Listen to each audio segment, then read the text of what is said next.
holding of silver. Okay, let's move on and let's bring in a long-term believer in higher silver prices, and he is the one and only Peter Schiff, the president of Euro Pacific Capital, also the author of Why an Economy Grows and How It Crashes. Peter, it's always good to speak with you. The fact that silver has moved down so sharply on the CME raising its margin requirements, doesn't that prove that a lot of silver's move was in fact fueled by speculation as opposed to fundamentals? I would say that the moves over the last couple of weeks have been largely driven by speculators, but overall the entire bull market, no. I mean, it's driven by the fundamentals. Silver isn't rising because there are speculators. Because silver is rising, that's why there are speculators. They're attracted to the bull market, but they're not causing it. But certainly at certain points, speculators will add to volatility. And we had a huge move up before this correction. So it's hardly crashing. I mean, silver's at $40 an ounce. I'd argue it's right back to its trend line, and I think it's a good buy right now, not only for a long-term holder like me, but if you're a short-term trader, if you're a fast money guy, I don't think there's a lot left of this correction. I think you got a lot more upside now just to retest the 50 level, which it certainly made sense that you got a correction from 50. After all, that's the record high from 1980. But, speculators get a bad rap. A lot of times the speculators decrease the volatility because they increase liquidity. But at times, yes, they're highly leveraged and they can exaggerate some of the swings. But it does create opportunities for people who might have been missing out on silver, and it was at 48, 49, 50. Now they got a nice pullback. It's a good time to buy. Peter, it's Karen. Does this change your view of silver versus gold? Would you still be interested in being long both here? Oh, absolutely. I mean, when gold had, silver had gotten ahead of itself, I was advising my clients, mainly at Euro Pacific Precious Metals, to, favor gold over silver.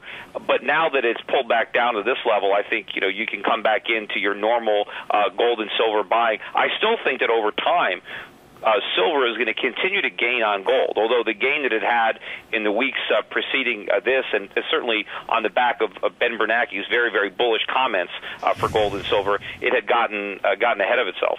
Hey, Peter, Brian Kelly. I mean, part of the reason why people are buying the precious metals is because inflation around the world is higher than interest rates, basically negative real interest rates. If we start to see inflation coming down, India, China, they're starting to fight that. Do you get out of silver and gold at that point? Well, I don't think it's going to come down because even though central banks like India just raised rates yesterday, they're still printing too much money. They're still propping up the U.S. dollar. And we had a T-bill auction yesterday. Short-term interest rates in the U.S. are at record lows.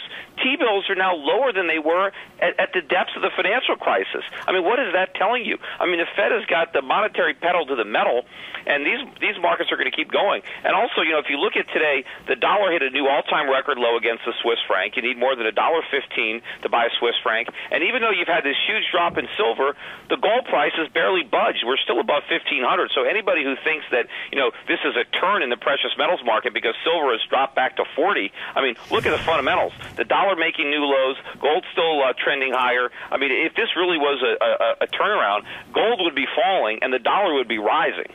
Let me just amplify, I guess, than what I was saying. I wasn't saying to short silver here. I wasn't saying that the fundamental trade or the long-term trade is over by any stretch. What I was trying to say, maybe I didn't make my point, is the move that we had talked about and we had sort of pretty much nailed in terms of silver going from 25 to 50. I think that easy money in terms of it being up every single day is over. I think you're going to see now for an extended period of time days that it's up $1.50 down 2, up 3 down 2.5, and in that environment, if you're trying to day trade it, you can get chopped up. If you're Peter Schiff and have a longer term view, or Brian Kelly, I think you will do fine over the long term in silver. But I think the easy long money in silver is what the point I was making. I think is over for an extended period of time.